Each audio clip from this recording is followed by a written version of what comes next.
Whoa, buddy. Put that thing back in its holster. We haven't gone anywhere. I don't understand. Check out the MichaelDukesShow.com for information on how to get access to the podcast.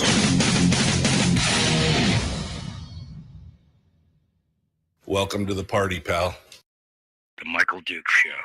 I have 2 guns, one for each of you. Firearms Friday.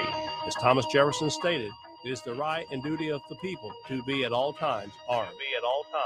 Say hello to my little friend. I say that the Second Amendment is, in order of importance, the First Amendment.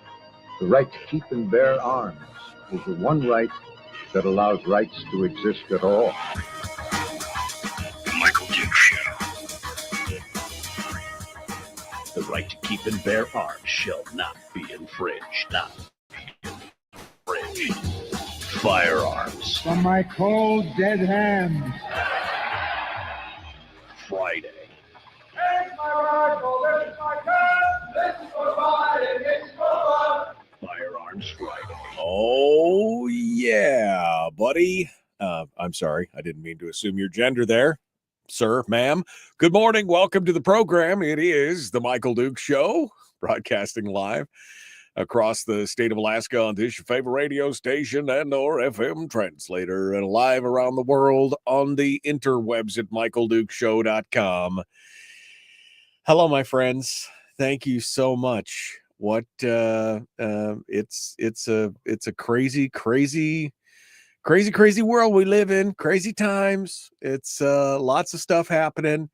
And of course, today's the day we get a chance to dive down into our favorite topics, which include firearms, gun laws, discussions, Second Amendment issues, and of course, all the stuff that goes along with all that stuff, because it is Firearms Friday. That's, I think that should be self-explanatory at that point. All right. So what do we got going on today? Well, we've got a full slew of headlines and talk and discussion and stories for hour one this morning for us to go over and talk about, hopefully to educate you on some of the things that are going on out there that you may or may not know about in the gun world, in the gun culture. Then in hour two, we will be visiting with, first and foremost, we'll be visiting with Rob Pincus from Avidity Arms, ICE and PDN combat training, the PDN tour, all the stuff that Rob, he wears lots of hats. So Rob Pincus, it's been a while since we had a chance to talk to him. And so he's going to be joining us in hour two to talk about, just get an update on what he's been doing, what's going on, what his thoughts are on the election and the fate of the gun culture and where things are going from here. And then, of course, as always, we will finish up with our friend Willie Waffle from wafflemovies.com, who will come on board to talk about the weekend movie and streaming review. Right? That's it. That's everything. That's the whole schmear. Okay. Whew, man. How you guys doing? How are you guys ready for the weekend?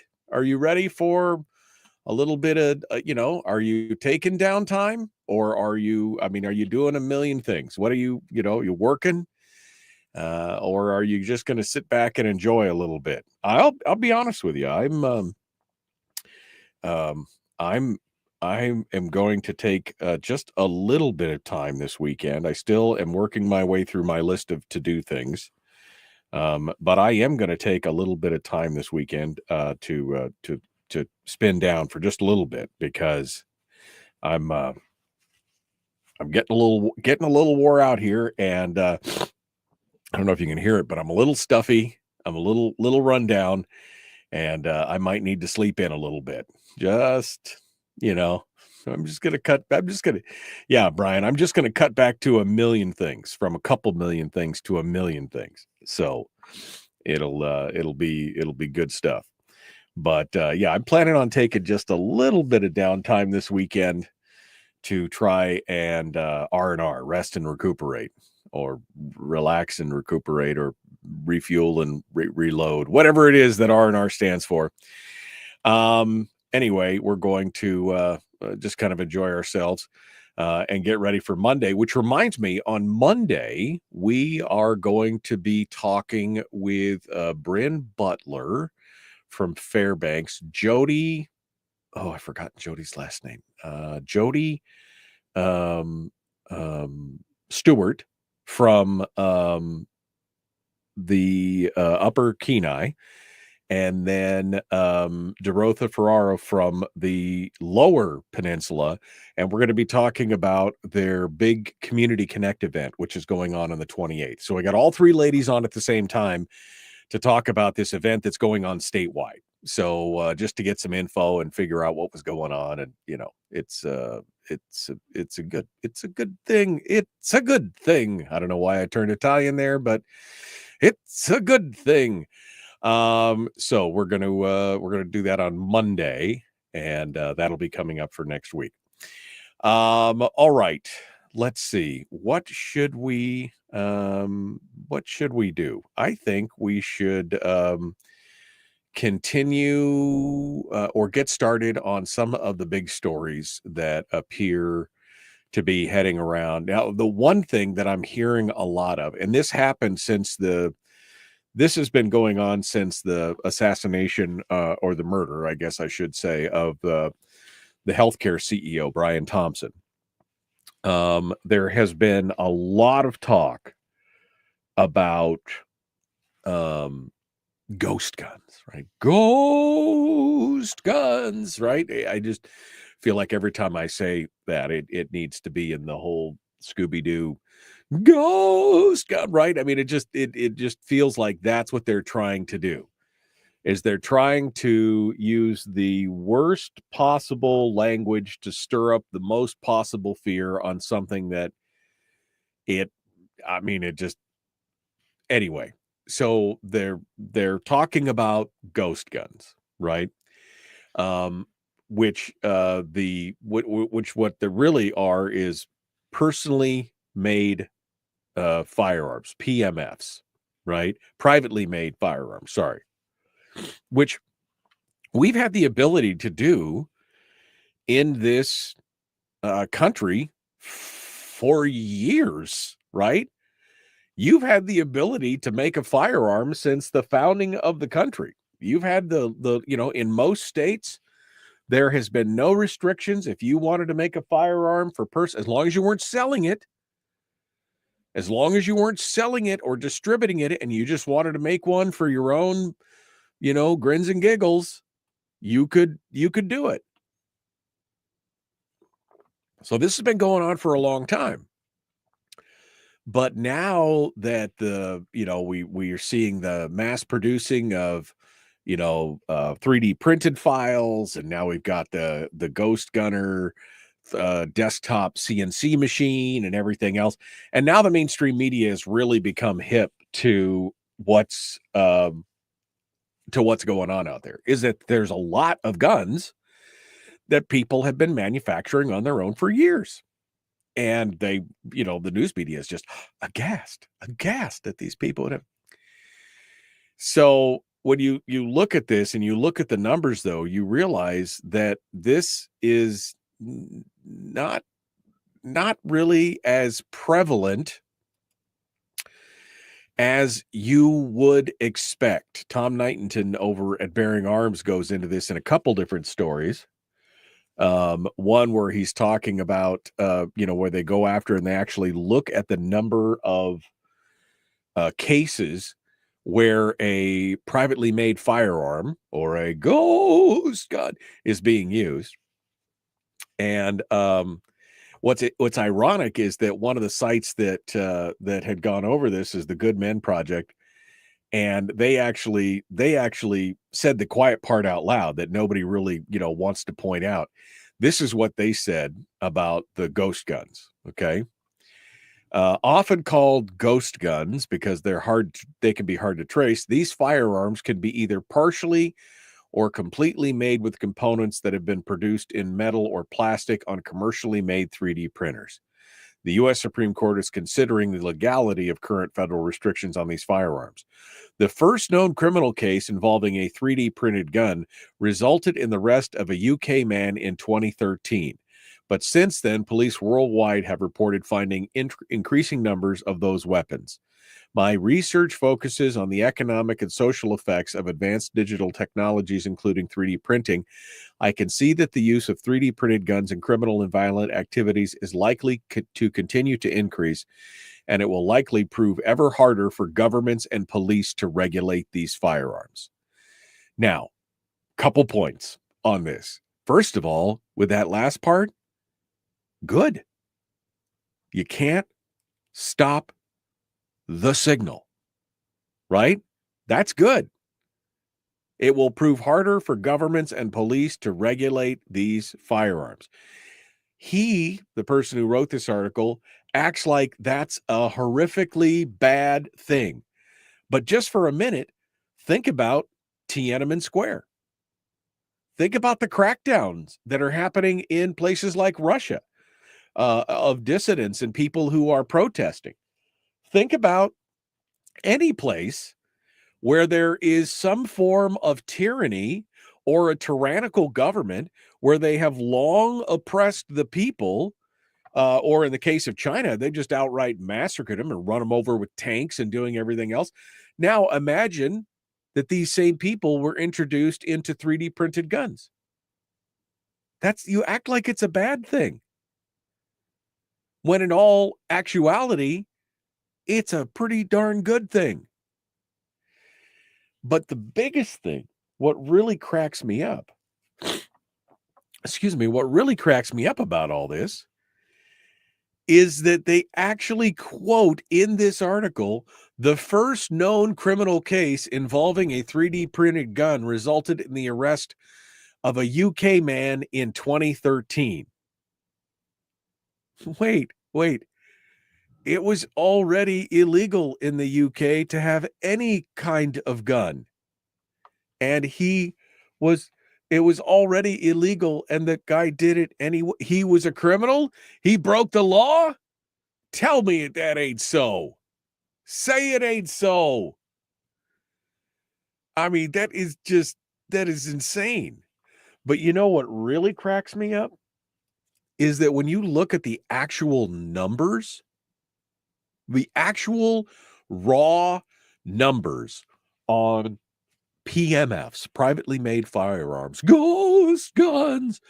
If you look at that, from 2016 to 2021, a 5-year period, the ATF received about 45,000 reports of suspected PMFs that were used in crimes, including 692 homicides or attempted homicides. So, okay. Now look at the data for the FBI from 2016 to 2020, and then adding in only the homicide data that you could find, and that added up to a total of, during that 5-year period, 113,000 murders, essentially, during that 5-year period. Now, if privately made firearms can only be accounted for 692 times, they included 692 cases, even if all of them were murder and not homicide and not attempted homicide, it would account for about 0.61% of all murders. So how big a deal is it really? Ghost guns. Again, this is about frightening the populace. This is about turning their heads with numbers. This is the same reason why they continually lie on the firearms numbers and statistics when they start talking about gun violence. I don't know if you can hear the quotations around this, gun violence. And when you think gun violence, you think, of course, bad stuff happening by bad people. But, of course, in the gun violence numbers, they include suicides. Not to say suicides are a good thing. I'm just saying, when you say gun violence, you think of people doing bad things to other people, not somebody doing something bad to themselves. But say they include that in there. And, of course, about 65% of those gun violence numbers are suicides and self-harms. So it inflates the numbers, and it blows it all out of proportion. This is, It's information warfare. You've got to have the right statistics. It's like evil black rifles, right? And the assault weapons ban. But when you look at the number of people who were killed with long guns, all long guns, not just assault rifles, but your squirrel rifles, hunting rifles, everything else, you realize that the actual incident rate of somebody being killed with an evil black rifle, an assault rifle, is 0.00. I mean, you got a lot of decimal places ahead of a zero here on the number of people who were killed on that versus people who were killed with handguns or something else. And it's just because people don't bother to take a look at the actual numbers. It's pretty interesting stuff. All right, we got to go. We're going to continue. Rob Pincus is going to be joining us in hour 2, and then Willie Waffle. The Michael Duke Show, common sense, liberty-based, free-thinking radio. We return with more right after this. It's Firearms Friday, baby.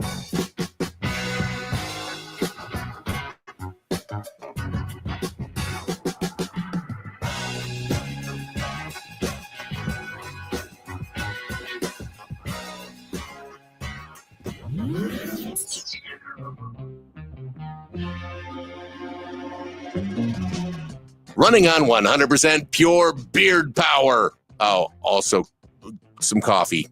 We dip our beard in coffee. Nice beard. The Michael Duke Show.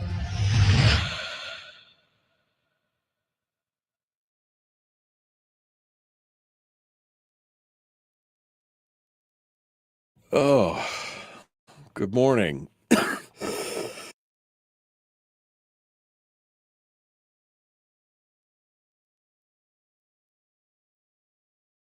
Well, wow.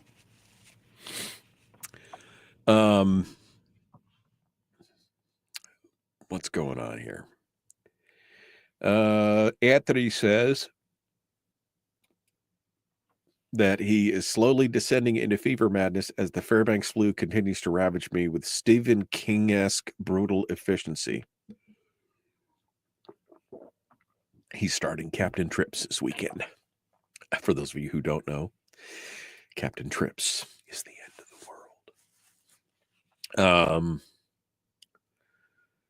world. In my opinion, says Jeannie, is that with our current SCOTUS and the current climate, the precedent that is forming in the queue will solidify the 2A like never before. I hope you're right. I hope you are 100% right.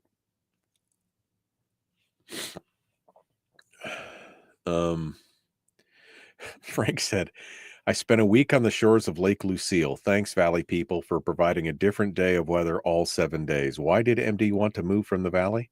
I mean, it's a nice place, don't get me wrong, but I like Homer better. It is what it is. Good morning.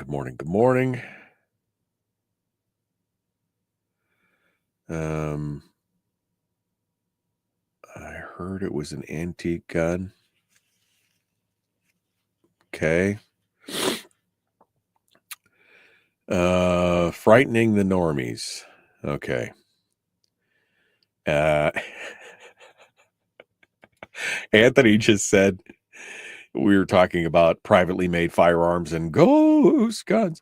He says, yes, because when I envisioned a 4-toothed meth fiend, I imagined him operating a complex CNC machine that cost thousands of dollars and then stealing the eggs out of the fridge in his undies.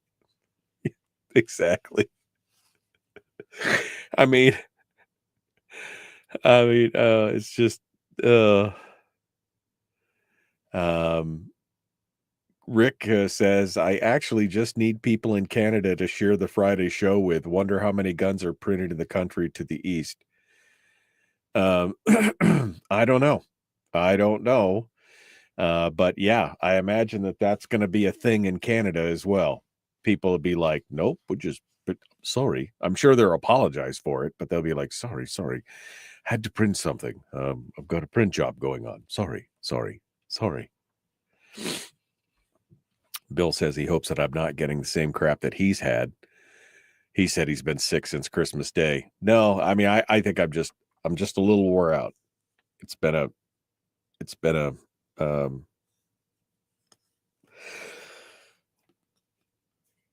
you know, I'm sorry. I'm a hot mess this morning, man.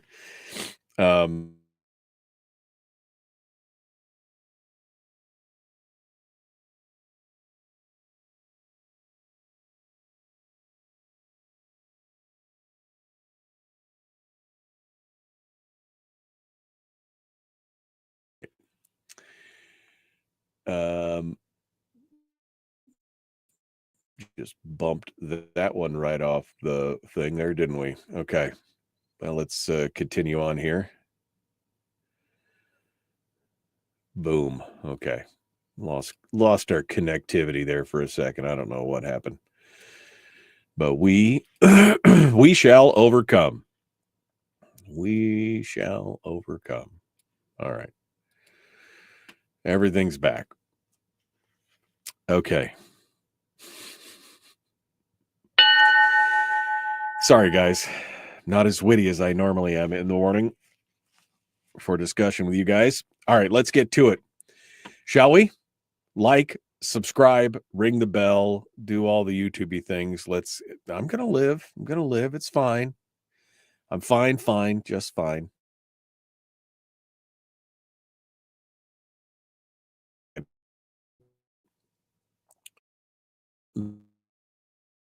The Michael Duke Show, common sense, liberty-based, free radio.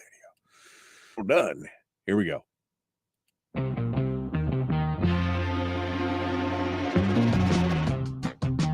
What the hell is an assault weapon? Does that mean that if we hurt your feelings, you should consider the Michael Dukes Show assault radio?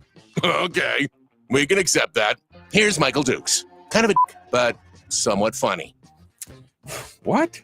I mean, he's so mean, man. So mean. All right. Welcome back to the program. Let's get to it. Let's get to it. Start talking about some of these other stories. So, I mean, we were just talking about ghost guns. Ghost guns have, they're talking about, well, they've been used in school shootings, and they've been, again, the number and incidence of the times that they have been used is so low. It's like a vanishingly small 0.61% of all homicides in overall, which in and of itself is a pretty small number, considering that, the long guns and everything. Anyway, you've got to look at the actual numbers that we're talking about. So I'm going to get off that. I'm going to dismount off the 3D printed ghost gun, self-made, privately made firearms, because it doesn't just have to be 3D printed. It could be somebody who's literally machined a block of aluminum down to nothing. It doesn't have to be 3D printed. But they're coming after it. You know what I find ironic? After I take a drink here to slake my stuffiness, you know what I find ironic is that we were building privately made firearms, and especially like the big 80% lowers, the 80% kits. We were building those for years. How long have they had 80% kits? It's got to have been 30 years, 25, 30 years since I saw my first 80% lower kit. I mean, at least, maybe somebody in the chat room can give me have you made one? That would have been what, 1990, right? 1995, 30 years ago. Does anybody in the chat room or anybody have any of you made an 80% kit that was earlier than that? Maybe it's even earlier. I don't know. But I mean, the ironic thing is that we've been doing this for like 30 years, and it's never been an issue until somebody wanted to make it an issue. They wanted to gen it up, right? Ghost guns. They wanted to make hay. That's what it's all about. People could make zip guns. People could make, it's astonishing. It's astonishing that people are going a ham on all this. Well, some potentially good news. During President Trump's first term, the Hearing Protection Act looked like it could possibly pass. That had been on the docket and on the radar. I mean, the idea that you could walk into a gun store and just buy a suppressor, and all you had to do is pass the NICS check or whatever. You didn't have to do the fingerprints and the $200 stamp and however long. All you had to do was walk in and pass the NICS check and just buy it and walk out. That was some, that was kind of exciting. And then you had the shooting at the Route 91 Music Festival and the Life is Good and boom, there you go. That was just one of the big setbacks that then kept suppressors on the NFA list. But it looks like that the CCRKB is starting to do some work. That's the Citizens Committee for the Right to Keep and Bear Arms. They are out there pushing hard to get the Hearing Protection Act. And are they still calling it the Hush Act? I can't remember if this is but they're still working to get that back out onto the floor. And Congressman Ben Cline, a Republican from Virginia, has introduced H.R. 404, the Hearing Protection Act. It would amend the Internal Revenue Code of 1986 to remove suppressors from the definition of firearms and from the regulation under the 1934 NFA, National Firearms Act. And it's a great idea. Now, what are we fighting against? Well, we're fighting against Hollywood. We're fighting against the counterculture and the misnomers that most average citizens, non-gun owning, non-2A citizens believe, that somehow suppressors are like magic, that you can walk into a dead quiet room and kill somebody with and they would never know, you couldn't even hear it. Except for the fact that the truth and the reality is that suppressors do not do that. That, for the most part, you could silence a gun down to almost that level, but then the question would be, would the round itself at that point be effective against a target? Would it still be traveling fast enough and a big enough projectile to actually do any damage? Right? That's the question. But see, that's the thing. There's a lot of misinformation out there. Every time you see a movie, what do you see? You see, right? It makes no sound whatsoever. The guy at the next table doesn't even notice that you just fired a gun. And if you've ever fired a suppressed firearm, you understand that that's definitely not how it works. But we're going to, looks like we're going to fight this battle again. Alan Gottlieb, who's the chairman of the CCRKB, basically got up and said, look, suppressors work like mufflers on automobiles. They greatly reduce the noise generated by muzzle blast. They're used in many states by hunters, shooters utilizing indoor gun ranges, and outdoor ranges in suburban environments, and many other people. They're not designed to completely silence a firearm for illegitimate purposes, but instead to provide one more important level of hearing protection. In Denmark and in the Nordic countries, they're a requirement. You walk into it, you can buy one at a I guess a hardware store. It's harder to get the rifle than it is to get the suppressor, but it's just good manners to suppress your firearm so you're not bothering your neighbors. This is, of course, somebody will immediately point out on the, I'm sure somebody on the other side of the philosophical fence will immediately point out that the healthcare CEO that got murdered, that his killer apparently used a homemade suppressor and a homemade gun, apparently. A homemade gun and a homemade suppressor or something like that. But, okay. Well, again, it's already illegal to make a homemade suppressor, although it's not that hard. I mean, if you understand the principles and the theory of how suppressors work, it's not that hard to do, right? You could build how many? We've all watched The Walking Dead. How's that soda pop can or soda bottle working out for you, right? I mean, it's not stopping him from doing anything. Why are you punishing average, lawful, law-abiding citizens? And why are you holding up this criminal as an example of, well, this is why we can't have it? Well, it was already illegal. How is this fixing anything? It was already illegal to, 1, have a gun there, 2, have a homemade gun there, 3, have a homemade gun that was suppressed. Oh, by the way, 4, it was also illegal to kill somebody. And this guy did all of that.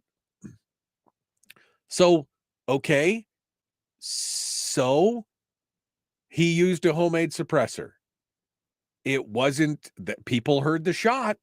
It wasn't silent. It was already illegal. What does that have to do with allowing lawful, law-abiding citizens to use a tool for safe hearing? What's going on? Right? It just makes no sense. It just makes no sense. I mean, despite the fact that suppressors are some of the most tightly controlled firearms accessories in the U.S., this guy was still able to build one. I mean, that means that the laws aren't really as effective as some have tried to claim, which means that we need to take a step back and stop pretending that the NFA is some kind of stalwart bastion against and should never be modified because, come on, really? Bad guys are doing bad things, and all you're doing is penalizing the private citizens who want to exercise their rights. That's all we're doing. So we'll see. H.R. 404, the Hearing Protection Act. So we'll talk with Nick Begich next time he's on the program, which is hopefully in the next couple of weeks. We're going to get him on the program to talk about it and see where he goes from here. We've also got a new law that is being introduced in the state of in the Congress, in the Congress. That's what I was looking for. And this is in response to some of the laws that have been passed in places like New York and Maryland. Their so-called assault weapons ban, or the thing in Colorado now where they're basically just outlawing all semi-automatics. Like, no, it's like they're not even pretending anymore. All semi-automatics, right? So on Wednesday, Representative Claudia Tenney, a Republican from New York of all places, introduced the Second Amendment Guarantee Act, the saga, which, well, I'm going to tell you about it here in a minute. There's the hook. It's quite clever. Although, as an anti-federalist at heart, in my mind, you're the Federalist, the founders, the Federalist versus the anti-Federalist. As an anti-Federalist at heart, I am a little bit concerned. I mean, I don't know. I'm torn. We're gonna have to talk about it. Let's see what you say on that. I was gonna open up the phone lines for Fred because I haven't heard from Fred in a couple weeks. It's been a while, but maybe we'll see if we can get Fred on the line. We'll figure it out. All right, we gotta go. The Michael Duke Show, Common Sense Radio. Rob Pincus coming up top of the hour.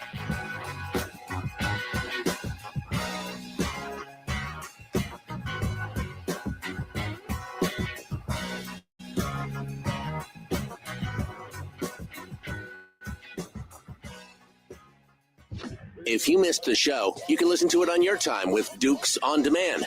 Oh, and it's free. Like America used to be. Streaming live every weekday morning on Facebook Live and MichaelDukesShow.com.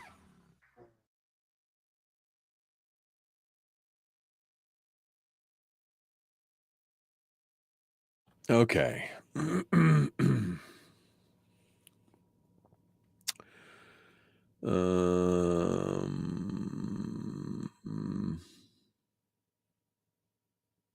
I'm scrolling backwards here.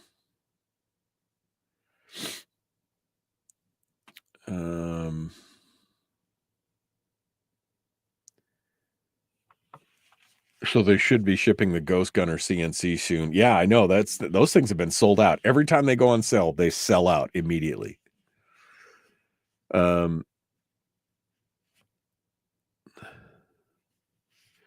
You also have to take into account that if a dude 3D printed a buttstock, depending on the state they report that as a ghost gun as well. And you're not wrong.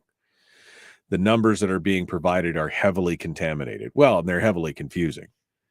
You're 100% right. I mean, it could be a regular firearm with a 3D printed stock or accessory, and they could be, it's all good.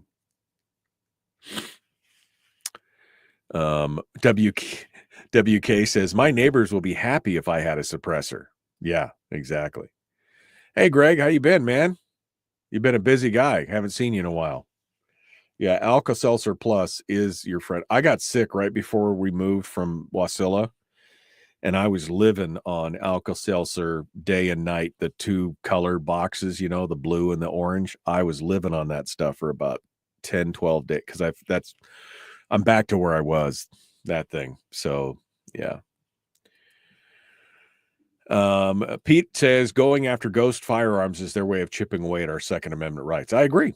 I mean, I agree. It's just another way to make the public fearful, right? Assault weapons ban, weapons of war, ghost guns. They make it sound scary. Zip guns weren't enough. Now they've got to be ghost guns. Anthony says yes, because according to every non-educated firearm person, a suppressor makes you a ninja.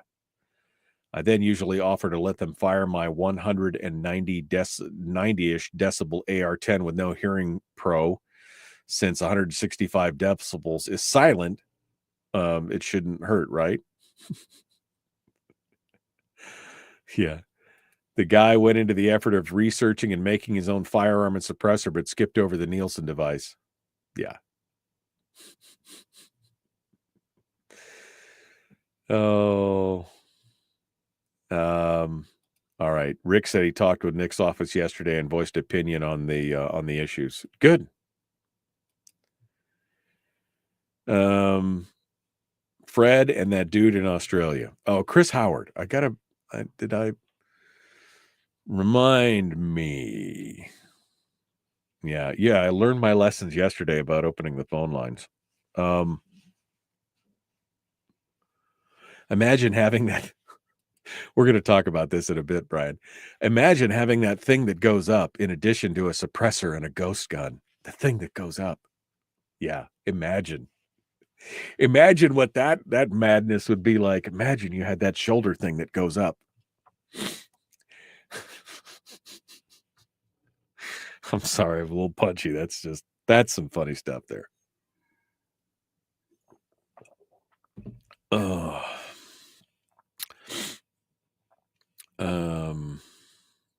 I was so bored watching Governor Dog Killer's confirmation that the trance I was in made me late. What did I miss? Governor Dog Killer? What? What am I missing? What am I missing? All right.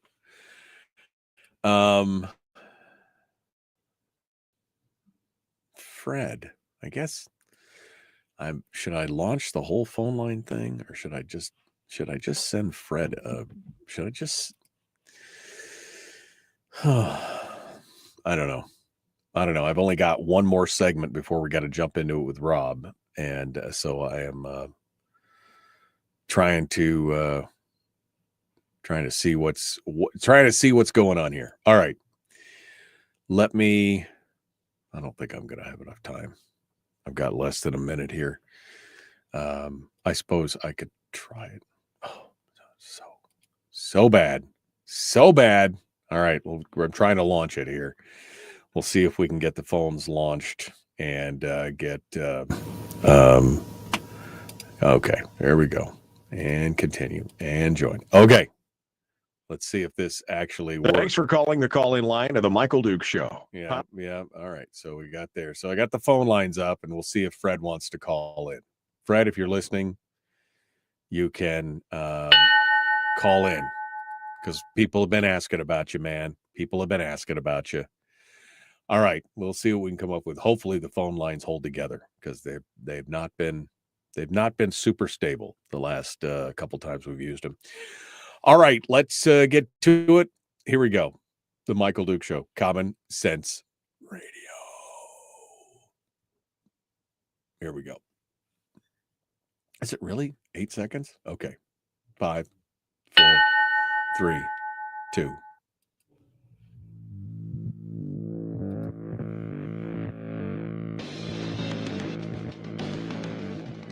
What the hell's an assault weapon? What isn't? If I assault you with a penguin, doesn't that make it an assault weapon? Does this mean that if we hurt your feelings, you'd consider the Michael Dukes Show assault radio? Okay, we can live with that. Here's Michael Dukes. Well, hello, my friends. Hello. How are you? Welcome back to the program. It is hour 1 of Firearms Friday. We're just finishing stuff up.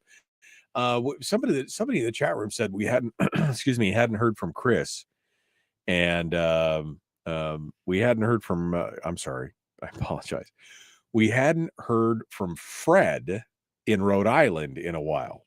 Fred from Rhode Island is one of our longtime Friday callers who always dials in from the great state of Rhode Island. He listens out there on Fridays and on the internet, and we hadn't heard from him partially because I'd been on vacation and everything else was good. So anyway, feel free, Fred. I've opened the phone lines just for you if you want to sound off on something today. People they want to do a welfare check on Fred out there in Rhode Island. So if you're out and about, Fred, feel free to give us a ring.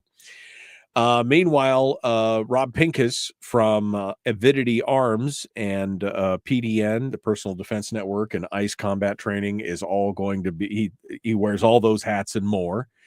He is going to be joining us here in about 15 minutes or so, and we'll be picking up with him and talking about getting caught up on what he's been doing and what they're working on now.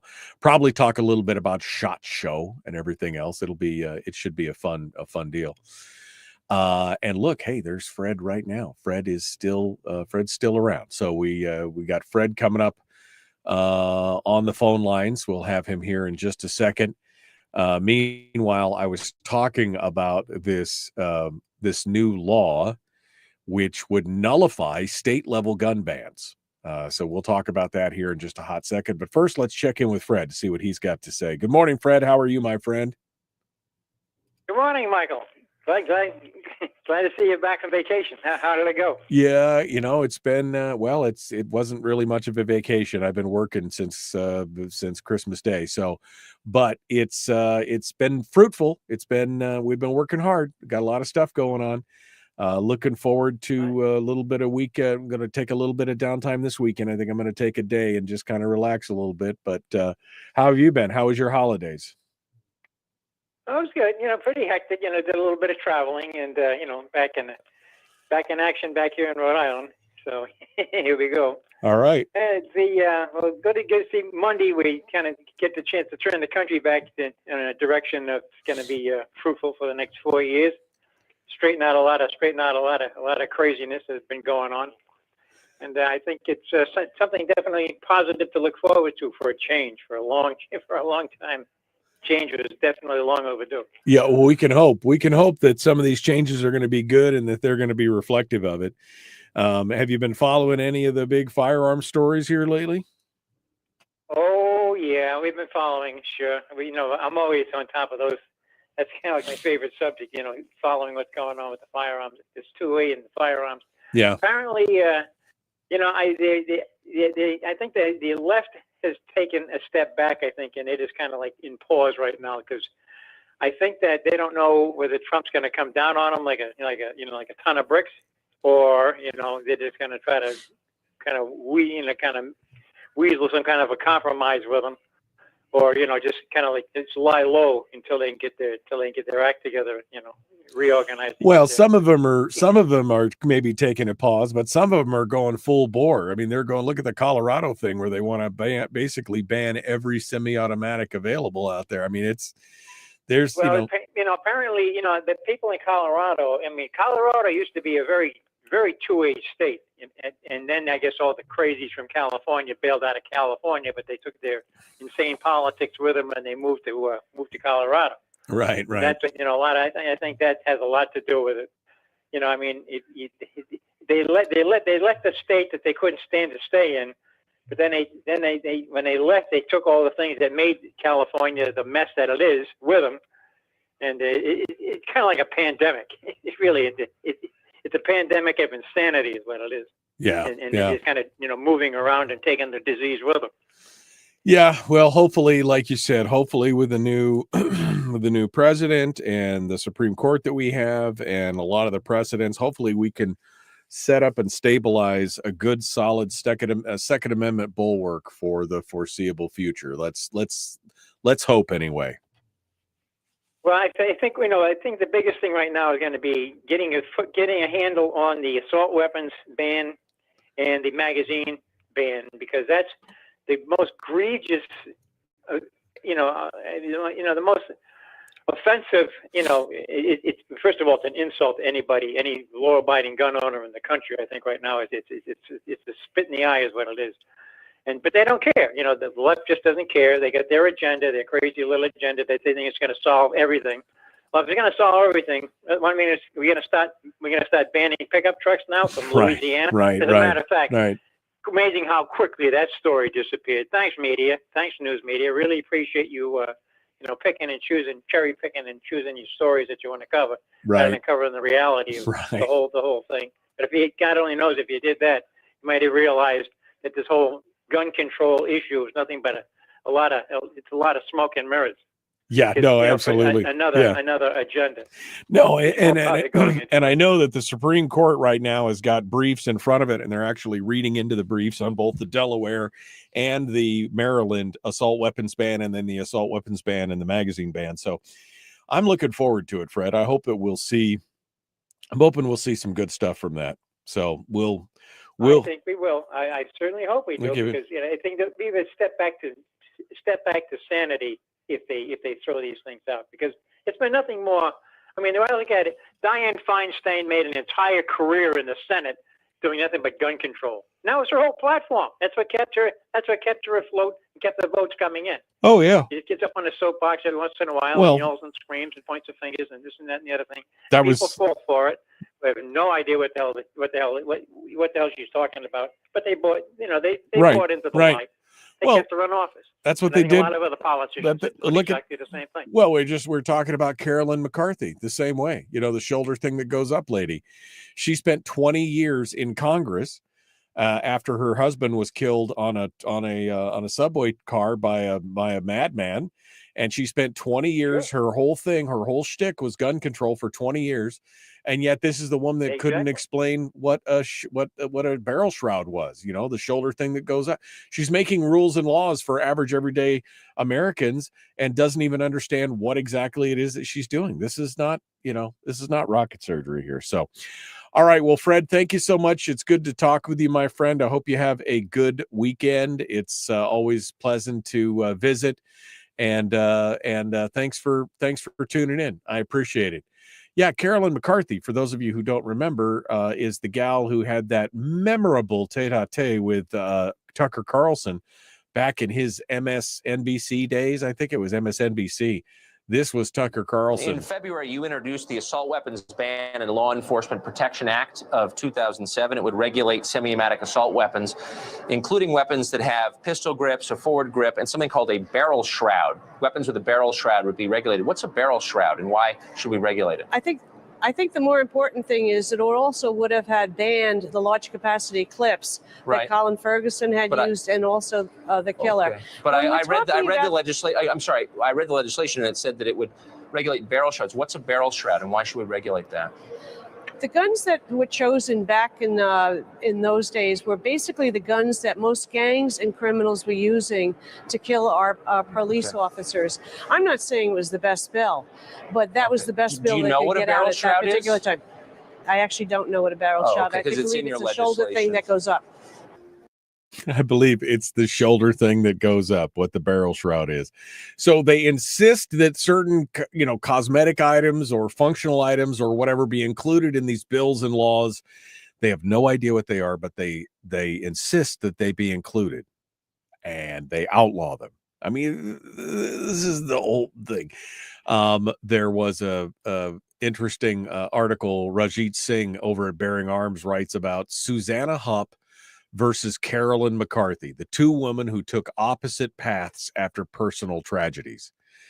And he goes on to talk about how Carolyn McCarthy, she's getting the Presidential Citizens Medal from Biden, the Muppet chief. She's going to get it for all of her hard work on gun control because her husband was killed again in a Long Island rail shooting. It wasn't a subway; it was a train car. So,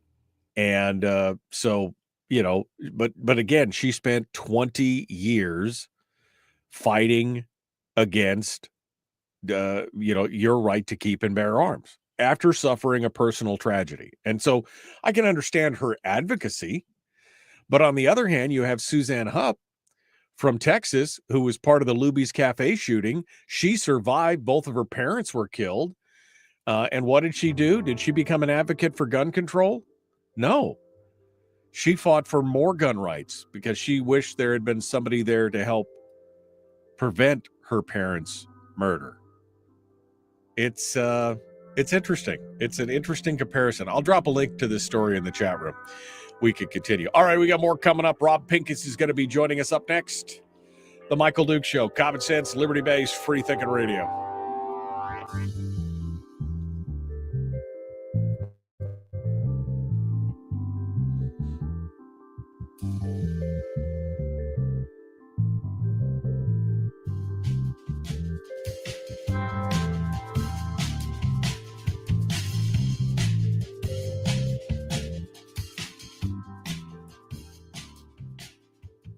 Okay. Oh, man. Excuse me. Wow. All right. Yes, sir. Where am I? I was closing down some of these windows because I had too many stories up here. I'm going to do that. And Gabby Gifford's back in the news. Okay. All right. I think we got all the way over to here. And I'm going to go ahead and shut the phones off because I really only opened the phone lines up for Fred. I just wanted to say hi to Fred. Goodbye. Because we were getting worried. Hadn't seen Fred in a hot minute. So we wanted to hear from him and make sure everything was good. It was a welfare check on Fred. All right.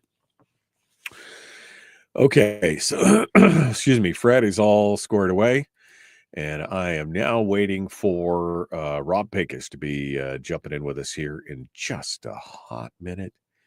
Did I include the link? I did. It's all good. So Rob should be joining us here any minute. Okay. Brian says, and this is, I think, in regards to our discussion about Colorado, how Colorado used to be a red state, or mostly red state, but at least it was a pro 2A state, even if it was purple. And Brian says, I blame John Denver for that. Is that what it was? Was it the hippy dippiness of John Denver? I mean, is that what was going on? It was the John Denver was the part of the problem.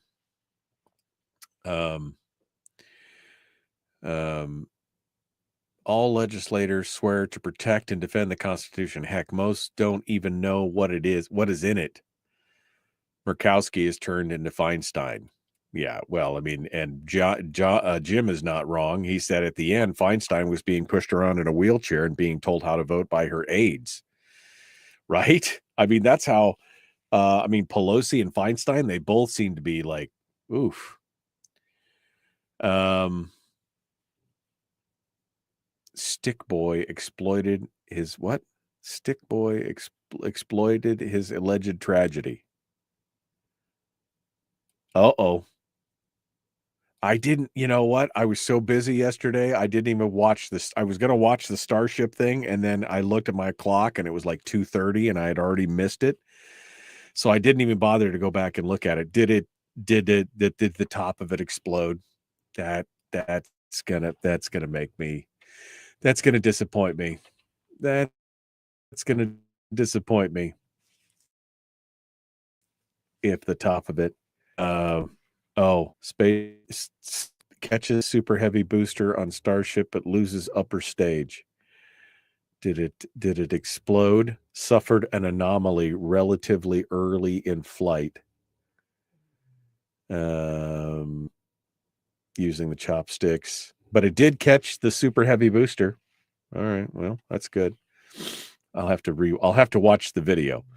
I'll have to watch the full video, and we'll catch it here after the show. Thank you, Rick, for giving me the heads up on that. All right. Let me reach out here to let me see where Pincus is at here.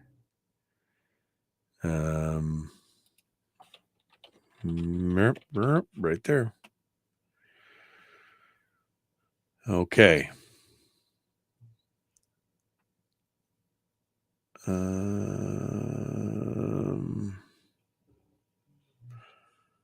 All right, I'm ready. Okay, sorry about that. I was reading Facebook. Why am I reading Facebook? Get out of the Facebook thing. And they caught the booster. All right. So what do you get? I need some Alka-Seltzer in a bad way, guys. I mean, I was better when I first got up than I feel now. I feel like one too many hits with a snake, right? All right.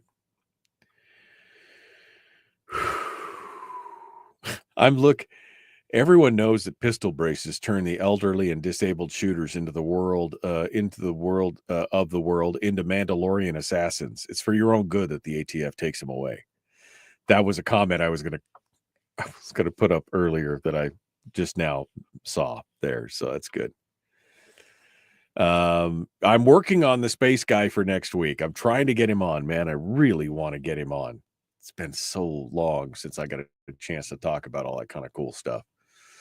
But we'll get back to it. We'll get back to it. Don't you worry. Don't you worry. Hey, all you guys out on Rumble. There's 7 of you out on Rumble. I can't see you. I can see the number of people watching, but I can't see who it is. Say hi. Why don't you guys on Rumble say hi? All right. I'm looking for Rob. Where are you, Rob? All right, we're going to continue on here. I'm gonna take yeah, buddy. Listen to that funk. All right, we're gonna get the funk out here. We're gonna do it right now. The Michael Duke Show. Common sense, liberty-based, free thinking radio. Here we go. Hour 2 dead ahead.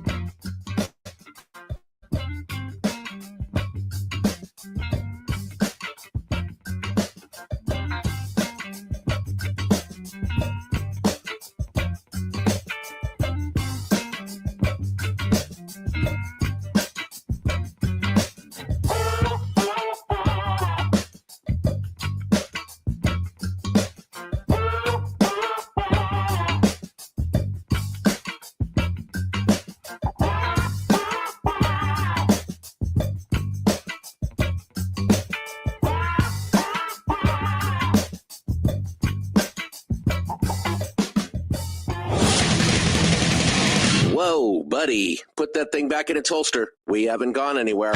I don't understand. Check out the MichaelDukesShow.com for information on how to get access to the podcast. Welcome to the party, pal. The Michael Dukes Show. I have 2 guns, one for each of you. Firearms Friday. As Thomas Jefferson stated, it is the right and duty of the people to be at all times armed. Say hello to my little friend. I say that the Second Amendment is, in order of importance, the First Amendment. The right to keep and bear arms is the one right that allows rights to exist at all. The Michael Dukes Show. The right to keep and bear arms shall not be infringed. Firearms From my cold, dead hands. Friday. Take my rifle, this is my gun. This is for fighting, it's for fun. Firearms Friday. Firearms of Friday, your chance to sound off on issues of a 2A nature. We are hanging out on this Friday edition of the show, and talking about guns and firearms and 2A stuff and everything else. We're expecting, right? And I actually went back and looked, and I sent him a calendar invite, and he accepted, and I told him mine, and I double checked, and I made sure I put AM instead of PM, and all that stuff. I mean, it's all right there. It's all right there.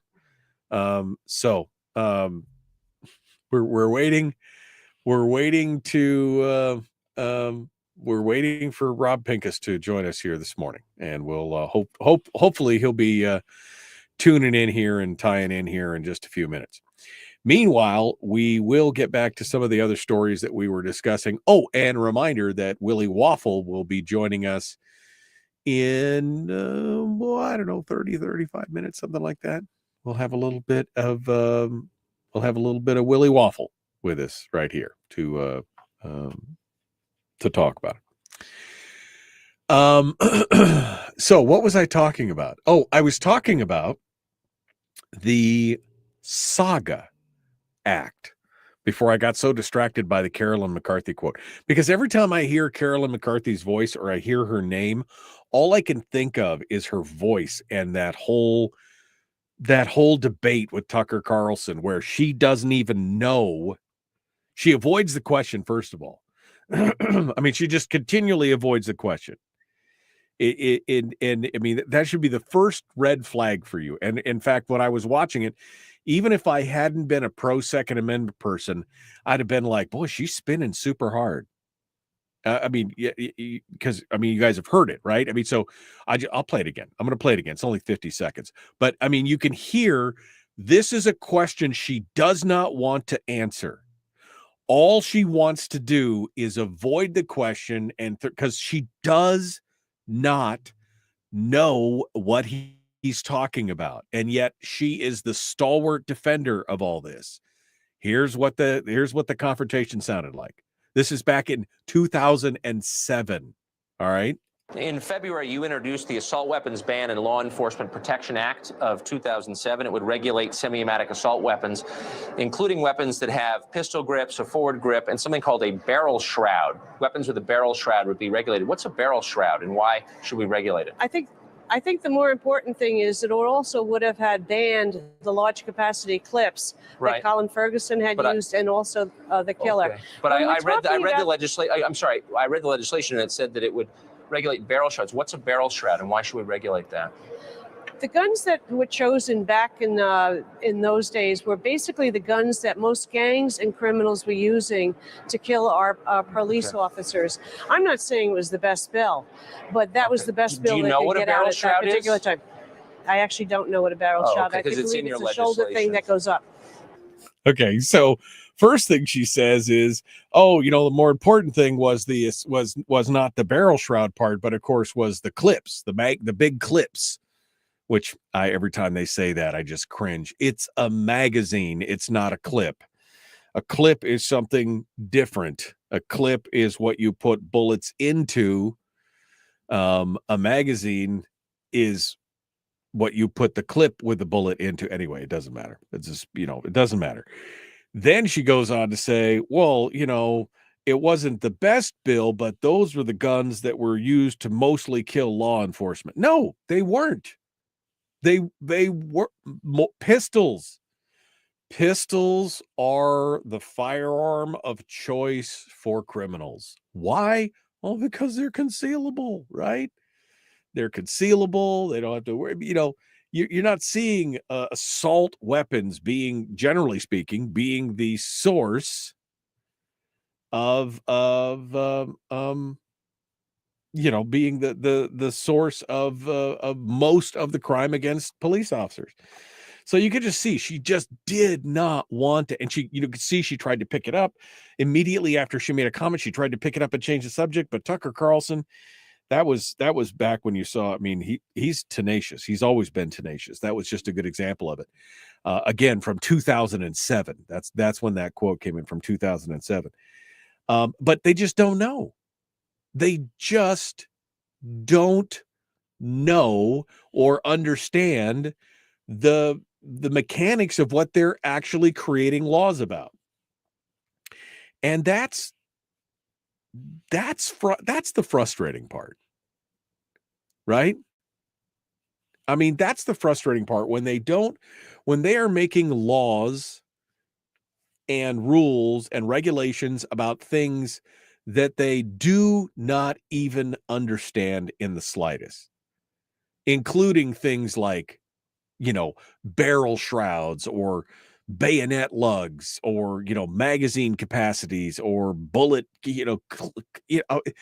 clips instead of magazines and all that. I mean, they don't understand all this stuff. When they are, and this is again why you should never, ever take these guys' word for what's going on. And this is quite honestly why they should not be passing legislation on stuff that they don't understand. We all know that because of the ammunition magazines that can be strapped onto so many pistols, that these become automatic weapons similar to AK-47s. What? Ammunition magazines that can be strapped onto so many pistols, that these become automatic weapons similar to AK-47s. That was Dick Durbin, by the way, just in case you were wondering. Dick Durbin, right? Congress critter up there telling you, we all know that you could strap these magazines on and they become fully automatic AK-47s. That's not how it works. But these are the people that are making the laws. These are the people that are writing the laws that will put average law-abiding everyday citizens in peril of going to jail. And they don't even understand them. They don't understand the laws that they are championing, that they have put their names on, and that they are, out there railing against. They don't understand the laws. Again, they don't understand any of it. If you have ever seen a gunman fire what looks like a machine gun with just one hand, that's what pistol braces allow you to do. I say, hold up, wait a minute, something ain't right. I mean, what? What if just because he could fire a machine gun one-handed, that pistol brace the pistol brace allows you to do a lot of things. Firing one-handed, okay. But I've fired machine guns one-handed without a pistol brace. So again, how does that work? And then, of course, your favorite, your absolute flavor of the month. Put a pistol on a brace, it turns into a gun. Makes it more, you can have a higher caliber weapon, a higher caliber bullet coming out of that gun. It's essentially turning it into a short barrel rifle, which has been a weapon of choice by a number of mass shooters. It turns it into a higher caliber. If you put the weapon, if you tape it on and then you do the thing and you duct tape and you kill a chicken and you dip it in its blood and then it's what? What? Put a pistol on a brace, it turns into a gun. Makes it more, you can have a higher caliber weapon, a higher caliber bullet coming out of that gun. It's essentially turning it into a short barrel rifle, which has been a weapon of choice by a number of mass shooters. What you just said is one of the most insanely idiotic things I have ever heard. At no point in your rambling, incoherent response were you even close to anything that could be considered a rational thought. Everyone in this room is now dumber for having listened to it. God have mercy on your soul. That's where we're at right now, my friends. We got a bunch of, illiterate politicians who, they'll do anything for the soundbite if it sounds good, and they think, but I mean, they probably haven't read the bill. They probably haven't read the legislation. They probably don't understand what the components of whatever it is that they're actually, and it's not just guns.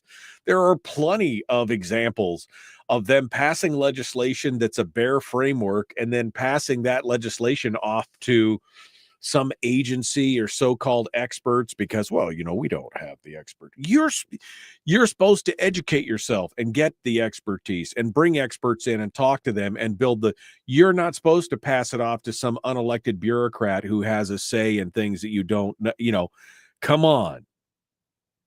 I mean, but this is what we're facing, folks, day in and day out. This is what we're facing.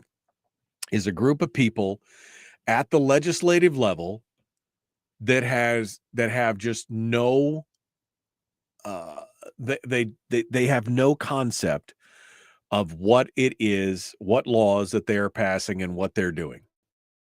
They have no concept at all, or even, I guess, practical knowledge about what they're legislating over, what the effect is of it. I don't think they even think about it anymore. And you could hear again the panic in her voice when Tucker Carlson's asking her, what about this barrel? You could just feel it. And if you watch the video, this actual video of this, you watch it, you could just see her eyes are like, she's trying. How do I get out of this? Yeah. So it's gonna be an interesting conversation. All right, I keep getting sidetracked on this SAGA Act. So the SAGA Act is the Second Amendment Guarantee Act, which has been introduced day before yesterday by Claudia Tenney, a Republican from New York. It would prohibit states from enacting bans on the sale, manufacture, importation, and possession of any firearms not prohibited under federal law. Now, it is in response. Her response is her bill is in response to the New York SAFE Act that was enacted back in 2013. Though if the SAGA Act passed, it would essentially strike down every assault weapon ban in the country. And it is, I think this is some good stuff. Now, I am a little torn about it because of the Federalist versus anti-Fed, because they're saying, well, they're telling a state that they can't. I'm so torn on this because, again, I wanted the states to be little petri dishes of experimentation, but at the same time, I don't want my rights infringed. This is a hard one. I don't know. Has anybody else ever considered that they like to see the limited power of the federal government and the power of they want to see more stuff in the hands of the people in the state, but at the same time, they don't want to lose their rights inside their own state. Have any of you felt that way? I just don't know. All right, we'll talk a little bit more about the SAFE Act when we come back. I don't know where Rob Pincus is. We'll have to, I guess we'll have to reschedule again. I mean, it's all right, we'll be back with more. Don't go anywhere. The Michael Duke Show, common sense, liberty-based, free-thinking radio. We return right after this. Don't go anywhere. Ghost guns.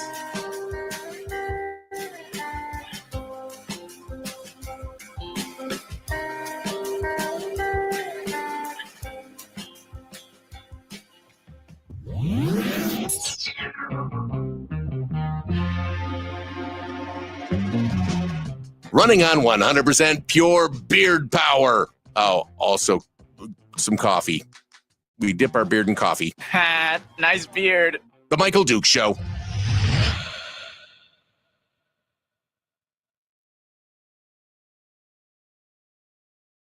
All right. Don't forget about the hot toddy. Okay. Hopefully that's the last time I have to hear that. Which part, Rick? Which part are you talking about? I want to know. What was the I've got some of my if we could just figure no, I've got all my little quotes here. Well, I would just say, hey, Joe, instead of saying no, we can't, let's say yes, we can. Okay, that one could go away, I guess. That's the go away. It was a foolish thing for me. We want to ban assault weapons, and they want to ban books. While you try to create safe and welcoming places where our children can learn, extremists attack our freedom to live safe from gun violence. We need reasonable gun safety laws. There is no reason why we have assault weapons on the streets of a civil society. They are weapons of war. They are designed to kill a lot of people quickly. And it is a false choice to suggest you are either in favor of the Second Amendment or you want to take everyone's guns away. I am in favor of the Second Amendment, and I believe we need to reinstate the assault weapons ban. Yeah, that's so. Anyway, it's interesting. It's interesting. I got to clean up all my quote bar here, but that Biden one's going to stay. That one and the Durbin one. The Durbin one is that can we all agree that that's the last time you play Cackle soundtrack? Oh man, you don't like the Cackle? Yes, we can. No, I won't do that again. I love it. But I mean, the Durbin and the Schumer, the Brace, the McCarthy quote, those are some of my favorites. Those are some of my favorites right there. Absolutely. What are some of the other good? I mean, there's some dynamite. Oh, my wife sent me the Johnny Cash one. Have you seen, how much time do I got? Have you you're going to play that crap again in about 6 months just to agitate us, aren't you? Says Rick. Probably. I won't play the Kamala thing because it's just she's gone. She's toast. In fact, let me just watch this. Can I just eject? Should I eject the cackle or should I keep the cackle? All right, I'll eject the cackle. All right, buyback. Okay, violate privacy, and that's it. Okay, all right. I just ejected a bunch of them from the thing. All right. I thought it was a comedy show, said Chris. Yeah. I feel like it's a violation of my privacy and my family's privacy. This show is a violation of your privacy. I guarantee you, this whole show is a violation of your privacy. All right. Look at that. I cleaned up my whole button bar. All right. What was I saying? I don't know. I've lost the plot. Sorry, guys. I lost the plot. My brain is full of stuff. Reject the cackle. I took the cackle off. That was just BS. I mean, I left some of the other stuff on there, but I wear 2 pins today. No, not that one. This one, right? This one right here. The greed There we and go. the entitlement is astounding to me. Yeah. I mean, that's what we need right now. We just need some murder guns, right? Murder guns.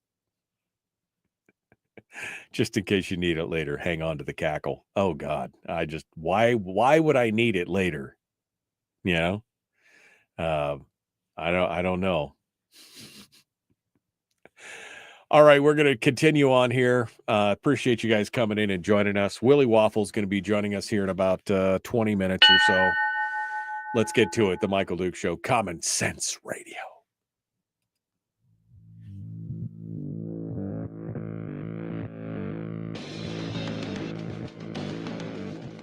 What the hell's an assault weapon? You know, if we could just figure out how to get all of the murder guns and the attack guns and not keep selling those to people and just sell protection guns, I think that would be great and solve a lot of problems. Does this mean that if we hurt your feelings, you'd consider the Michael Dukes Show assault radio? Okay, we can live with that. Here's Michael Dukes. Yeah, I mean, you know, no murder guns. I don't own a single murder gun. That probably surprises some of you, but no, I mean, they're all protection guns. Intentionally, I'm intentionally running nothing but protection guns. That's how we roll around here. Okay, so we're continuing on this discussion about the SAGA Act. The SAGA Act nullifies New York's unconstitutional SAFE Act and prevents other states from enacting laws that violate the Second Amendment, says the bill's sponsor, Claudia Tenney, who is a Republican from New York. This legislation upholds our country's founding principles of protecting the right of law-abiding Americans, even from liberal states with anti-gun policies. See, that's the problem, is that we still need to be free and clear in our possessions, passages, and, you know, in our persons as we transit from one side of the country to the other. So they shouldn't be able to, you know, to do this. Republican Representative Nick Langworthy, also a New York Republican, was one of the first co-sponsors of the SAGA Act, declaring in a press release, no matter how hard radical Democrats in Albany attempt to limit lawful gun ownership, the New York congressional delegation will stand firm to protect law-abiding New Yorkers and manufacturers in protecting their constitutional rights. Now, here's part of the problem. The SAFE Act in New York has got a compliance rate that is so abysmal. The SAFE Act was passed in 2013 after the Sandy Hook thing, right? I mean, that was the part of the whole thing with the SAFE Act. I mean, they, you know, but they have barely had, I think the last time I checked, it was a single digit. They were like at 7% or something compliance. Or maybe that was the Connecticut Act, and the other one is at like 11 and one is at like 6 or 7 is what they estimate the compliance is at. Because people are like, we're not breaking the law. Why are you penalizing us? Why? So the compliance is 0, right? So this law, I mean, you might as well pass this law anyway, because people are just ignoring it. They're just ignoring the SAFE Act. But Cam Edwards over at Bearing Arms goes on to say that given the slim majorities in both the House and the Senate, Tenney's bill is going to face the same challenges as every other 2A bill in Congress, where votes tend to fall upon party lines. Still, it's possible that the SAGA Act could be included in future reconciliation bills, which just require a simple majority. And if the Supreme Court decides not to grant cert to the Snope case out of Maryland in the weeks ahead, there's 2 cases. There's Snope, and there's which is Maryland, and then there's the other one out of Delaware, which I've forgotten the name of. Gonzalez? I can't remember. But if they decide not to grant cert to those cases, Tenney's legislation should become a top priority for congressional Republicans. The gun control lobby wants to make 2025 the year of the semi-auto ban. We're already seeing it. We're seeing it in Colorado. Every town's out there in New Mexico, Virginia, and now Rhode Island. They're trying to help defend those lands, and they're trying to ban all semi-automatics. Again, in Colorado, they're not even pretending anymore. Right? It's not even, there's no pretense of this. It's just like, hey, we're going to ban anything that recycles itself, that reloads itself. Even if SCOTUS does hear the Snope case or the Delaware case, Tenney's bill should be on the scorecard. They should be pushing it. I mean, I would love to see a 6-3 majority that overturns the whole New York's, the concealed carry, the assault weapons ban, and all the other kind of infringements that are going on. But there's no guarantee that John Roberts or Amy Coney Barrett is going to, jump on and side with the prohibition. I mean, we just don't know. You hope. But Tenney's bill would be a good... That would be a good, I think Edwards called it a backstop. Yep, it would be a valuable backstop in the short term. I think that would be fantastic. So the SAGA Act, the Second Amendment Guarantee Act. So we should be reaching out to, we should be reaching out to Nick Baggage and talking with him about it. And you should be, encouraging him to reach out and support this one major bill, the SAGA Act. So we'll see this one and the HUSH Act, right? Not the HUSH, but the Hearing Protection Act, the HPA, right? Which is HR 404. That's what I'm saying. HR 404 for sure. Well, gun control advocates are always trying to tell us that if only we had one more law, if only we had one more restriction on firearms, that, that would solve it. Would be entirely possible to respect the right to keep and bear arms, and we would fix the criminal problem if only we had one more law. Of course, those restrictions never impact criminals because, well, they're criminals, right? That's what they're saying. And criminals don't even bother to go to gun stores to get what they need, right? Because, why bother? Except when they do go to gun stores. As being reported in CBS News Pittsburgh, police are investigating after a Bethel Park store was broken into early Monday morning. Bethel Park police and forensics units from Allegheny County were on the scene at the Allegheny Arms and Gunworks store, located in the Millennium Shops along Library Road in Bethel Park. According to the ATF special agent, we know that 4 suspects broke into the business and removed the firearms. The amount of firearms is undetermined at this time. Police said the break-in happened before 4:30 a.m. and they didn't waste any time. The ATF agent went on to say they were probably in the store for under 4 minutes. In and out, 4 minutes. The investigator said in the latest burglary, the suspects shot their way in and used hatchets to bust up display cases. They're believed to be 4 white males, and they believe the vehicle used was stolen. And if you know anything, you're asked to contact the Bethel Park police. Okay, so they were in and out. They knew exactly what they were after, right? They'd probably cased the joint. They'd probably been in there. They knew exactly what they were going for. It was, of course, a gun store. Pretty obvious that they were after guns. None of those thieves filled out the 4473 or did a NICS check. They didn't talk to the clerk. They didn't try to do a straw purchase. They did all the stuff. They were in and out. Oh, they stole a rig to go do the crime? Wait, so one more law just wouldn't fix it out of the... So gun control is never going to work because criminals will always get their guns somewhere else, or their weapons, or their knives, or their tools, or their trucks, right, from New Orleans, or they'll, whatever it is. They will always... You cannot legislate insanity or evil. All you're doing is harming lawful, legal, law-abiding citizens who are now have no way to defend themselves. You're never going to stop bad guys from doing bad things and getting guns. The only people that will ever be stopped are the law-abiding folks because they are law-abiding. But maybe that's who they want. Maybe that's really who they want disarmed to begin with. Maybe that's the end game. I don't know.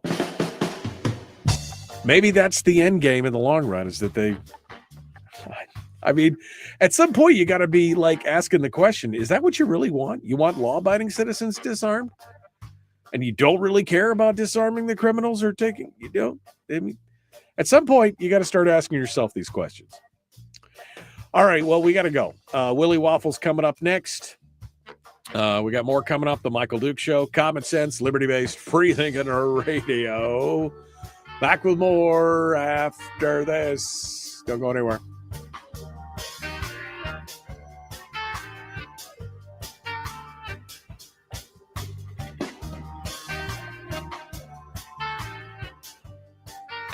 Streaming live every weekday morning on Facebook Live and MichaelDukesShow.com.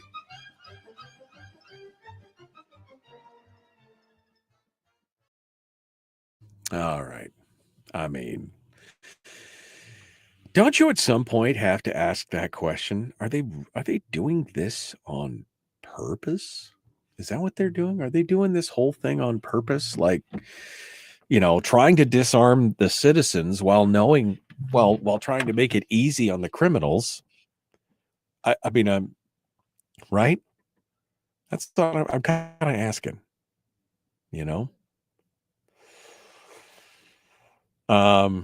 Somebody said, you're going to regret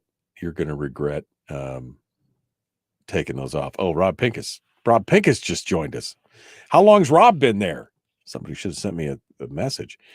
Let's grab Rob real quick just to say hi. Hey, buddy, how's it going there?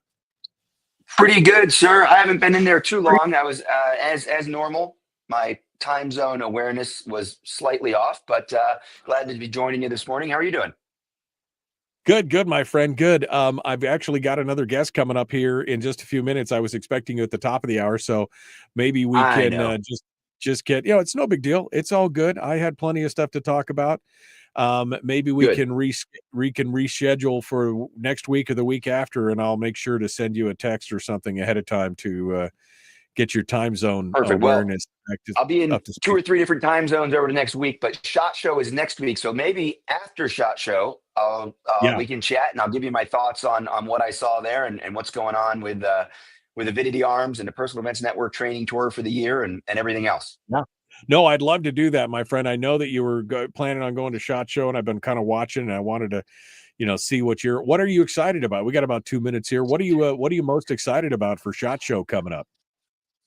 As always, it's about the people, right? I look forward to reconnecting with people that sometimes I only see at this one event a year. Of course, I'll have plenty of people that I see throughout the year that will just, high five or handshake as we are running back and forth to meetings with 50,000 people there. Product wise, I want to check out the way that Glock is integrating that new aim point optic on their special. I forget what they call it, but their new integration where it's the first time Glock has a metal sight, an actual rear sight worth keeping on the gun, and that's good because that rear sight now keeps the optic on the gun. So I'm excited about that, just to check it out, see how they're doing it. That might be a future trend. I don't know. And on another Glock topic, I'm interested in looking at the chassis subsystem that Ruger and Magpul have on their. I guess it's kind of a clone. A lot of people are calling it a Glock clone, but because it uses a sub chassis, it's not exactly a clone. So that'll be interesting to check out as well. Yeah, no, the Magpul one. I mean, I'm looking at it and I'm thinking, man, this thing, it looks very interesting. Somebody called it a Glock killer, and I was like, okay, well, I mean, I'm all about more competition and more innovation. So whatever brings it to the table, let's do it. Yeah, and I think that sub chassis system might lend itself well to the private gun making world, and of course, 3D printed guns. Utilizing that chassis system we might see some really cool designs if it is as functional as I think at the price point it's at. Because right now the SIGs with their chassis obviously are just buying that one trigger unit cost almost as much as this Ruger complete firearm. It looks like right. Yeah, so we'll definitely have to see how the price component goes. So yeah, maybe we'll get with you in a couple weeks and you can give us an after action review, an after action report from what happened in SHOT Show. That would be fantastic. That sounds great. Well, have a great weekend. Sorry I was late, but I'm glad I got to say hi anyway. It's good. It's good to talk with you, my friend. It's all good. Thanks for very much. We'll revisit here in a couple weeks. Thanks for coming on board. Rob Pincus, Personal Defense Network, Avidity Arms, and so much more. A part of the program here this morning. All right. Let me go back to. I mean, I didn't see that here. Magpul, Magplock. What?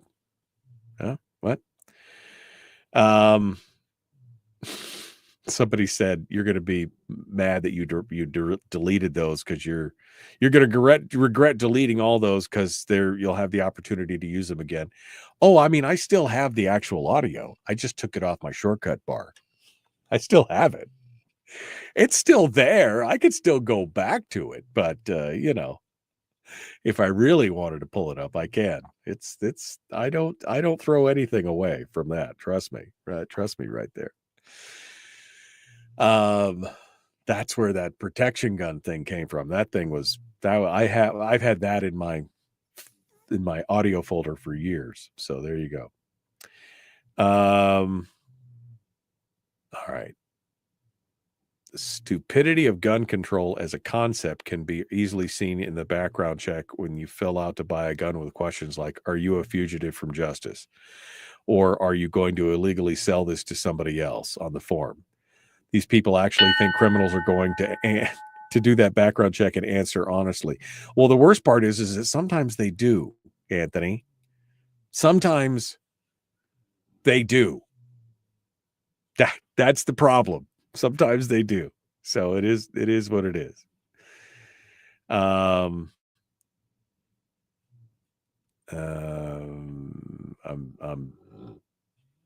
looking. Ban the cackle. Ban the cackle.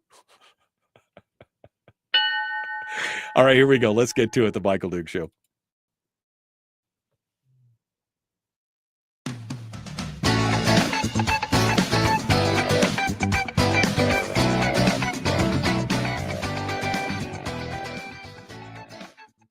Okay, it's the weekend. Oh, man. I'm going to take some time off this weekend. I guarantee you. I guarantee you. Not like Willie, who's going to take Monday off because he's a slacker. Going to watch the inauguration or whatever. All right.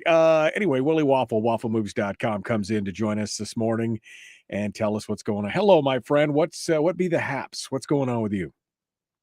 I love being lazy. I am so looking forward to Monday off. Oh my God. That, there are times when I'm laying in my bed under my blankets. I'm like, this is where I want to be for the rest of my life. The rest of your life? That is a little lazier than I expected. I was thinking just the rest of today, but that's okay. The rest of my life, All right, my friend. Well, we got lots of stuff to cover today. The fires continue to create all kinds of problems. I mean, we got Oscar season, we got the Critics' Choice Award, we got the Grammys. Tell me what's going on. Yeah, the biggest thing that's going on in Hollywood right now are the fires that have broken out all over Los Angeles, and it's having a massive impact on everything that's happening in Los Angeles. And so, we've talked a lot about, the people who have lost their homes and things of that nature, and it's horrible. And it's impacting the business of Hollywood as well. Today was supposed to be the day that they announced the Oscar nominees. Right. But that all got thrown out. When the fires first broke out last week, they decided that first of all, they were in the middle of voting for the Oscar nominees. So that was pushed until Sunday, and they were going to announce the nominees on Tuesday. And then things got worse and worse. So now they've pushed, the voting, it's been pushed all over the place. I mean, it got pushed to like this Friday, and then they were going to announce the nominees on Sunday morning, and now they've pushed that to Thursday. So Thursday, the 23rd, we will have hopefully the nominations of the Oscars announced. And and there's even people talking that maybe they're going to cancel the Oscars this year. Oh, wow. Now, I don't think that's going to happen. I think, to be honest with you, I think Hollywood needs the Oscars more than ever this year. It needs them to bring some normalcy back to Hollywood. Right. And Well, and by the time we get to March, that's what they're going to be looking for. Yeah, they're But like, right what's now, left no, over? Right, you know? exactly. Yeah, what's going Yeah, on? yeah. You know, and I think people don't understand that. You know, yes, on one level, you know, we are delaying things and canceling things because you know it's just the decent thing to do. But there's another level. The businesses that serve a lot of these events have lost their business. The employees have lost their homes. I mean, you know, you just logistically cannot do a lot of these Right, things, and that's right. why you've seen a lot of delays. You know, I'll talk about the Critics' Choice Awards. This is one I'm familiar with. I vote on the Critics' Choice Awards. This was supposed to take place last Sunday in Hollywood, specifically in Santa Monica. Okay, couldn't do it because the fires broke out very close to the venue where they were going to be having the awards, and they got delayed. They were originally delayed until the 26th. Now they're pushed into an undetermined day in February. You know, so you know that's going to happen. The Grammys are undergoing a great deal of changes right now. You know, they are supposed to be held, you know, like on February 2nd, and they're holding strong.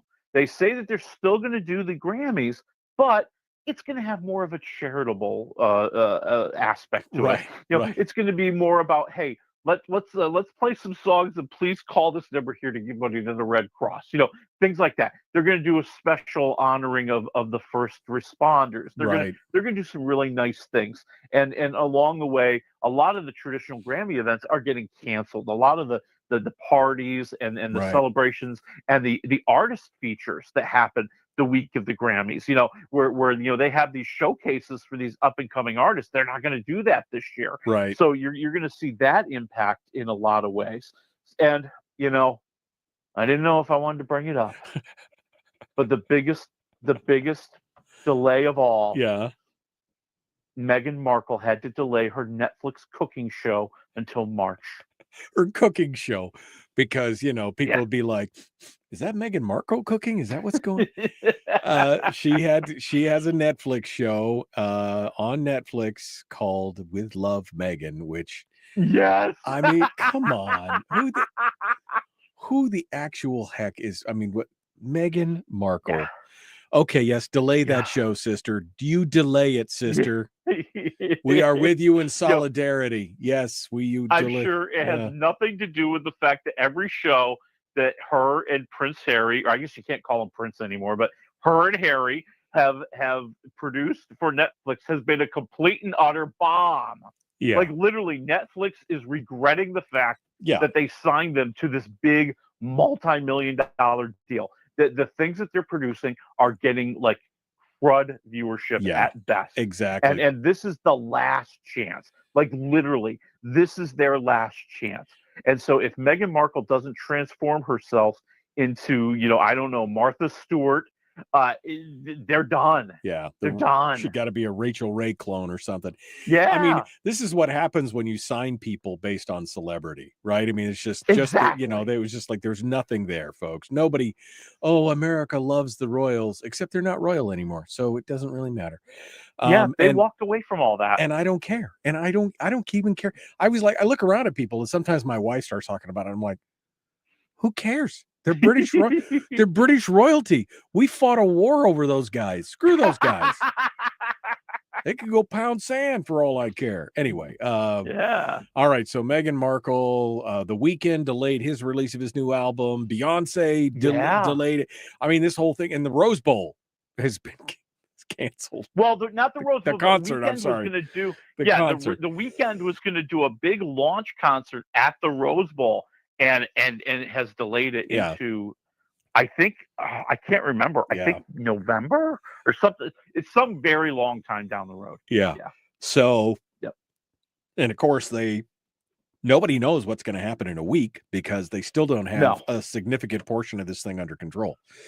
No, they do not. But there is hope out there, my friends. There's hope. Okay. This is where I go. This is where I go back to being sarcastic. Okay. All right. There is hope. Okay.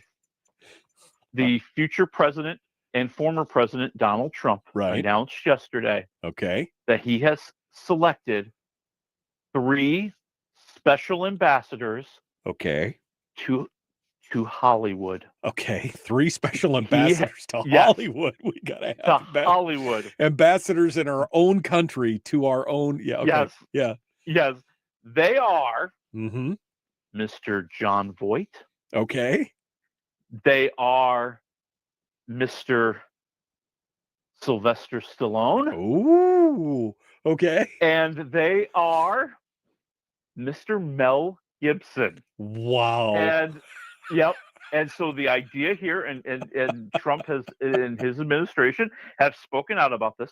They're very worried that a lot of the Hollywood production has left Hollywood and left the United States. Yeah. You know, a lot of production happens in Vancouver, Canada. It happens in Eastern Europe. And he has said that he wants these 3 people to have their ear to the ground. He wants to hear from Hollywood, how can we solve this? What help do you need to make Hollywood great again? And so, you know, there's been talk that maybe the federal government would have some sort of federal tax breaks and tax incentives in place to induce more production in Hollywood as they are used in other states and other countries. That's all we need. And honestly, I could see this expanding. I mean, I could see of course them also. Well, no, but I could also see them saying, "Listen, you know what we're really worried about? A ton of the city just burned down. Right. Like, you know, can the government help with that? You know, and I think you're going to see that, and I think you're going to see ways that the federal government is going to try to reach out and try to help them rebuild and help them restore, you know, the glamour and the dream of Hollywood." Well, I mean, it would be nice to bring all that stuff home, and but of course, you know, they also made their own beds. So I'm not, you know, I'm not criticizing. I'm just saying, you know, it's your thing. You got to lie in it sometimes. So, but we'll see. I mean, with those ambassadors, it could be a very interesting thing. Mel Gibson, John Voight, and Sylvester Stallone. I mean, wow, that's a powerhouse. All right. Let's move over to, we got about 4 minutes here. So let's talk about, you got 3 different things: The Wolfman in theaters, Unstoppable on Amazon Prime, and A Real Pain, which is a Hulu movie. You what dealer's choice? You take them in whatever order you want here. I'll lead off with A Real Pain, which is premiered on Hulu yesterday. And, you know, and a lot of you didn't realize it was in theaters a few months ago, because it was one of these movies that wasn't playing in a lot of theaters. They were hoping they would get some Oscar buzz, and they're getting tons of it with frontrunner co-star Kieran Culkin. And so you've got Kieran Culkin and Jesse Eisenberg. They're these 2 cousins who have grown up together, and their grandmother has passed away. And they always promised they would go back to Poland.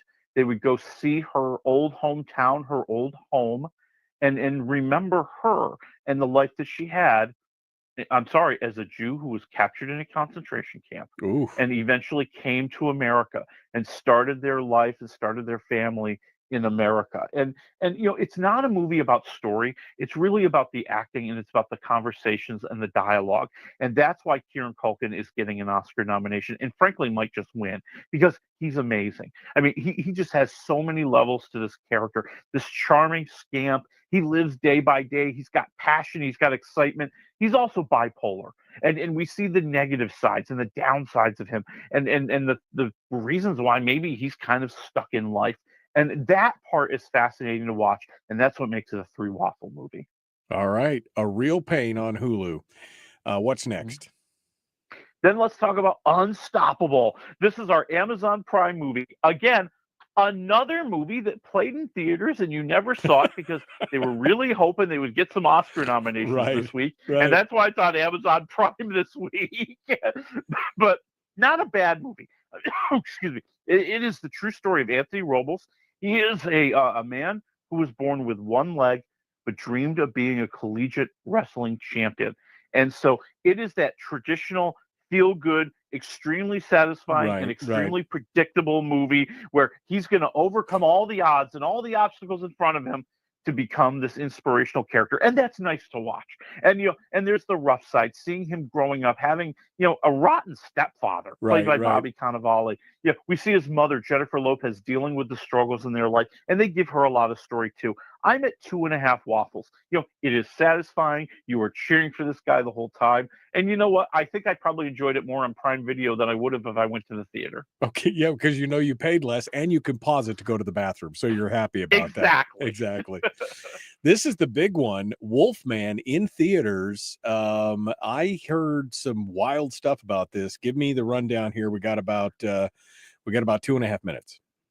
Okay, so Universal years and years ago decided that they wanted to kind of resurrect a lot of their classic horror characters and a la the Avengers, maybe bring them all together. And started with The Invisible Man back in February of 2020. See where I'm going with this? The Invisible Man was a fantastic movie that not a lot of people saw because COVID hit. And nobody went to the movies. And it was that big dark period. But they decided to keep moving forward, and now we have the Wolfman, and here we have this man, Christopher Abbott. He's the father of a child, and he's got his wife played by Julia Garner from Ozark, and he wants them to move back out into the country, back to the old cabin where he used to live with his father. And while they're on their way, there's a mysterious figure. There's a car accident. The father gets scratched. And as they run back to the house to avoid being captured by this horrible, horrible demon or whatever it is, well, Daddy's starting to change. He's starting to grow some teeth. He's got fur where he never had fur before. His eyesight is changing. Why, you could say he's almost becoming animalistic. Okay. All right. Yeah, no, look, I know that they've been talking about this for quite a while. They've been talking about, the wanting to do it. They did The Invisible Man, and didn't Tom Cruise do The Mummy or something, which was another one? Yes, he did The Mummy, which was supposed to be part of all this as well. Yeah, and it bombed, but yeah, it did not go well. Yeah. And then this went okay. Listen, there's not a lot of it's not CGI driven. And Right. so like a lot of it is watching this guy change, and they do a lot with prosthetics and makeup, and okay, but I think the CGI would have looked really cooler and could have been done better if they wanted to spend the money on it. They do this thing where we're supposed to be seeing from his point of view, and we know how much he's changing because we see his eyesight becoming more wolf-like and red tinged, and Right. he doesn't recognize his family anymore, Right. stuff like that, which is interesting. But I think that they could have ratcheted up some of the danger. They could have ratcheted up some of the action. I'm at like 2 waffles. It's not the worst thing you'll ever see. All right. Well, we'll keep an eye out on it. We are out of time for today, though. Willie, thanks for coming on board and joining us. We appreciate it. Folks, we will see you on Monday with the ladies from Community Connection and whatever else I dig up. Be kind, love one another, live well.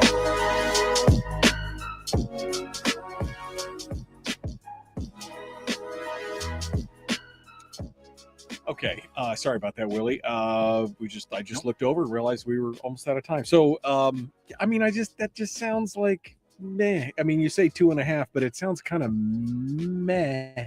It's kind of the brooding version of the Wolfman. Okay, all right. We're supposed to get into the inner psyche of this troubled man, a man who has a temper problem already. A man who doesn't want to be like his horrible father as he tries to raise his kid. And and they get into a lot of the psychological stuff, but Right. Don't we want to see the scares more than we want to see the psychology? Yeah, I mean, kind of. That's where yeah.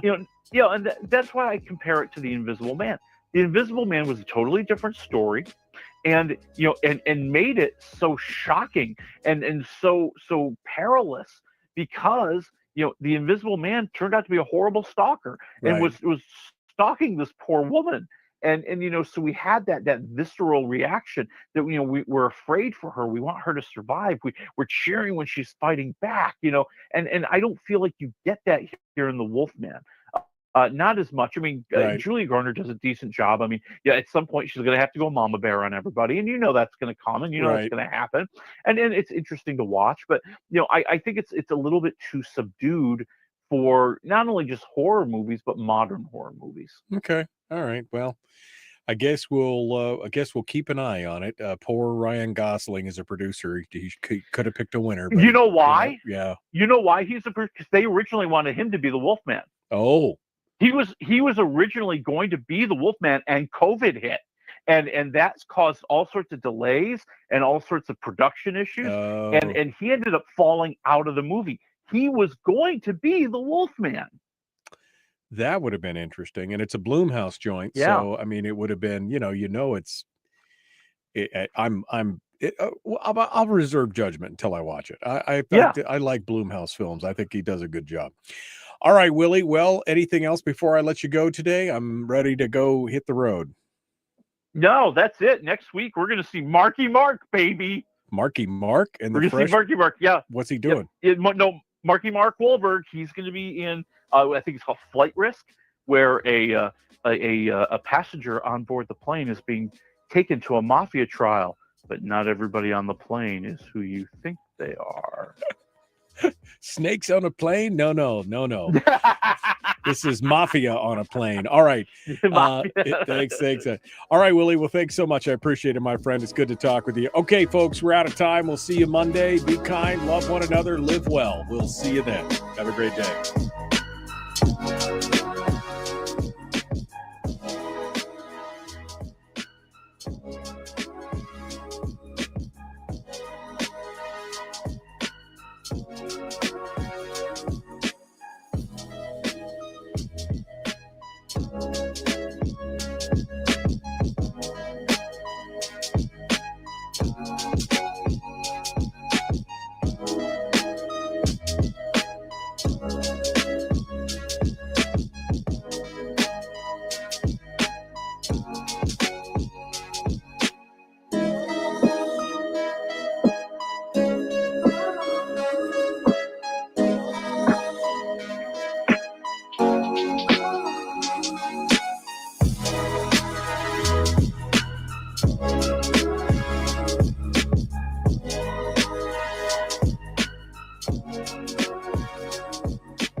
We've shed our terrestrial radio skin, and now we are slimy lizard internet people. It's the Michael Dukes Show.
Okay.